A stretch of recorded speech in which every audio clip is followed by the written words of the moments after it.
Welcome to the Matt Review Royals podcast, produced on January 27th, 2016, the in-depth look at all things Kansas City Royals sports.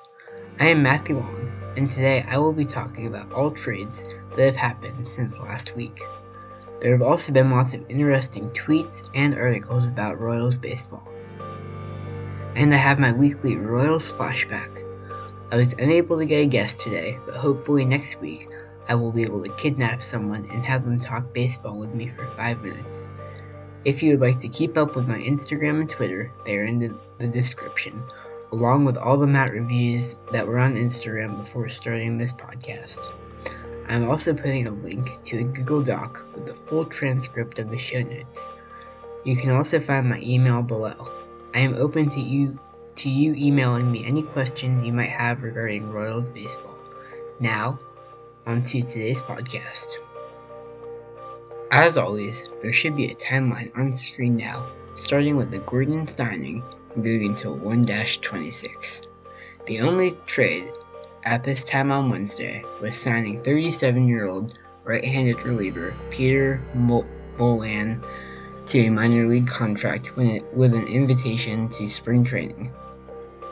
At this time, Ian Kennedy has not signed his reportedly 5-year, $70 million contract. It is reported that he is on a family vacation, and that could be the reason he is not officially signed. My first article comes from MLB.com by Jeffrey Flanagan. He says that almost all the spots are certain on the Royals lineup except for the number 2 spot. He says that the number 2 spot is mainly between Alex Gordon and Mike Moustakas.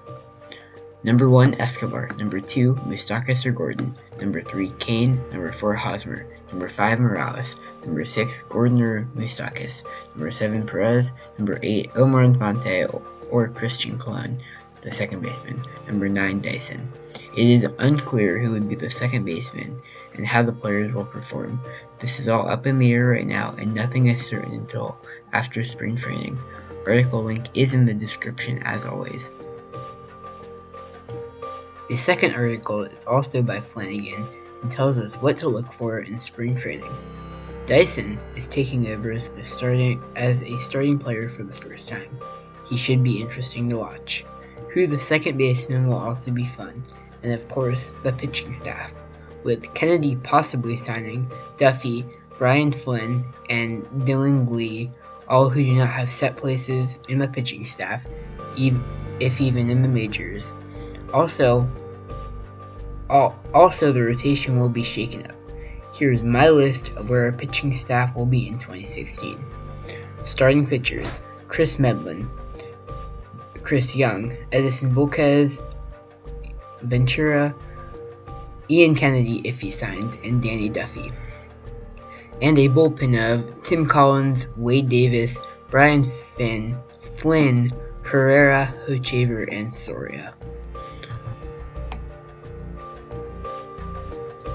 ESPN has the next article by David Scochenfield, writing about how Ventura was able to be so effective in the second half of 2015 because he began using the curveball more often.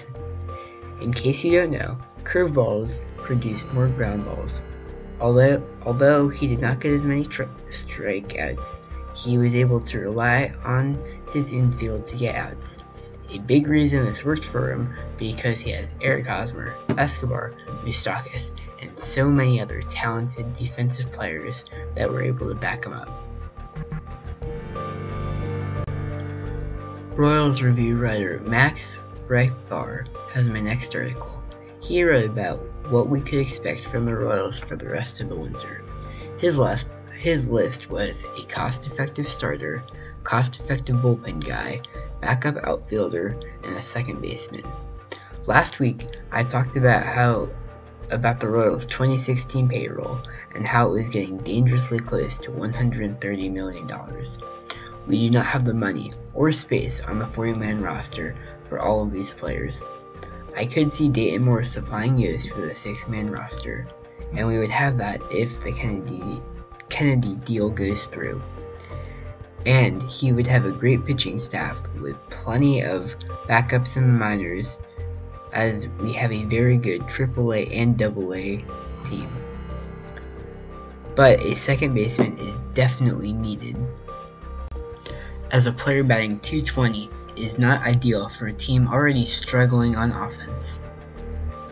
Infante and Colon are both great players who are very talented, but they just do not make the cut for starting players. MLB did do an article about 5 days before this one saying the current 5-man outfield that the Royals had was too full.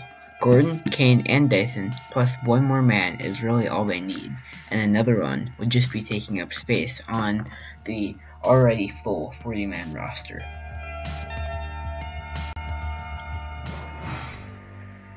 The year is 1985. Kansas City is behind 2-0 in the World Series, a game that is a must-win for the Royals to have any momentum going into Game 4. It is the 5th inning. Frank White steps up to the plate. George Brett on second. First pitch, hit, and shot to left center field. A home run. 2 men score, and the Royals have made it a 4-0. They would go on to win the game 6-1, advancing them to Game 4.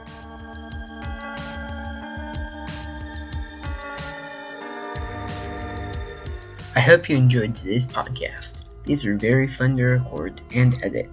I love doing the research for them and putting together all of my talking things. This one took me about 6 hours to produce from start to finish.